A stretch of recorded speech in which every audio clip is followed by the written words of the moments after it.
Mga kabilyar, panoorin natin ang laban ni Pochi Kalapan versus Master ng Kalapan. Nagbigay ng 8-10 si Pochi kay Master. Ang pusta nila ay hindi naman kalakihan dahil wala naman daw malaki lipupusta si Master. Pakinggan ang sabi ni Master. Masyadong malakas, no? Wala nang ilalakas. Masyadong malakas, wala nang ilalakas. Panoorin natin ang laban nila. Dahil nagkamali ng tara si Bata, nagagalit si Master. Pakinggan ang sabi ni Master. Bata, napakalapang kayo. 2-0. Bata, ayusin mo ang pagtatara. Baka ikaw pa ang masargo ni Master. May pahabol pa si Master, pakinggan mo. Kasi iniisip mo, papunta ka agad ng patay. Meron akong business. Bata, palusot ka pa, di ka lulusot kay Master kasi si Master ng Kalapan yan. Ang laban nila ay race 4. Ang score nila ay 2-0 lamang. Si Master. Nakauna na pala si Master dito kaya nagre-relax lang siya sa pagtira. Kumambyo si Master, panoorin mo mabuti.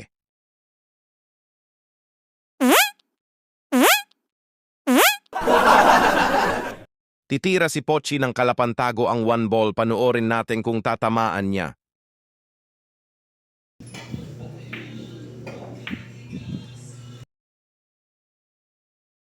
Sa posisyong ito, nag-iisip si Master kung ano magandang tira sa uno. Mapapaisip ka sa tinira ni Master, tinama naman pero napapamura si Master, panoorin nyo.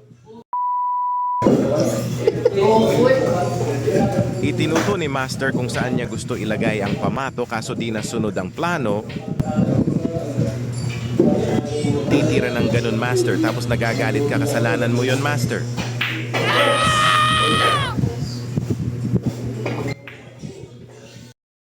Sa tirang yun ni Pochi ng Kalapan ay akala niya na itago niya ang uno, litaw pala. Kaya may pagkakataon tumira si Master.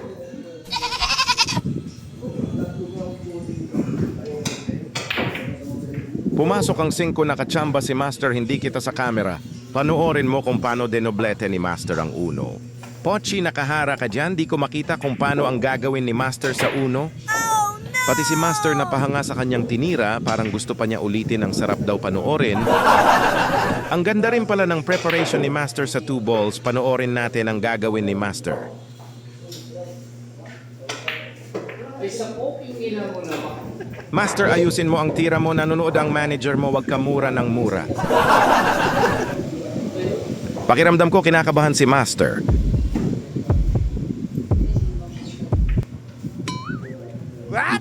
Bentang-benta ang 3 balls. Hindi nahulog ni Master Ano, kaya masasabi ng manager niya,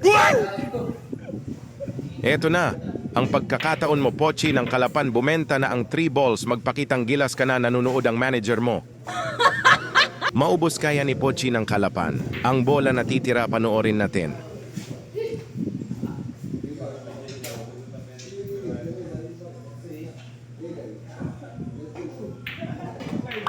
Nice! Masapnot na ang kamay ni Pochi kaya kailangan na magpolbo sa mukha.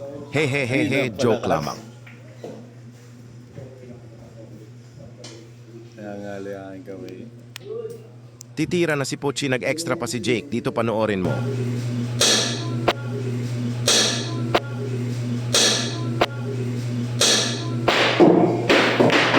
Jake, hindi. Ganyan ang nagpapatalon ng pamato. Mamaya ituturo ko sa'yo, wag ka mainip. Pochi, magtisa ka, baka pumiyok. Ikaw din baka magsisi ka sa huli.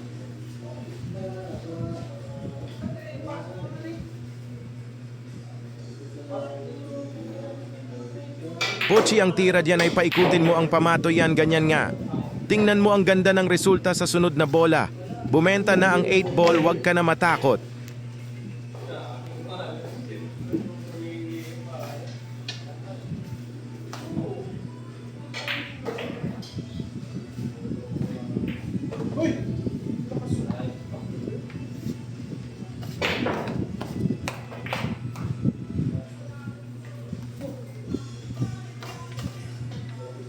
Dadalwa nga bola na ang natitira. Walang magpupunit ng tiket at wala uuwi. Patapos na to, panoorin nyo.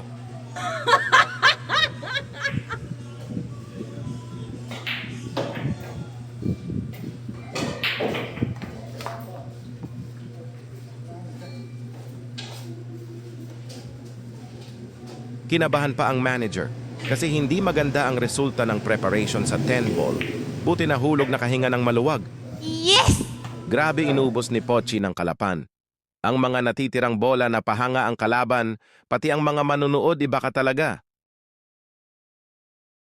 Maraming salamat sa panunood. Pa-follow naman po ng page ko para napanood mo pa ang mga susunod na mga bagong video. Salamat po!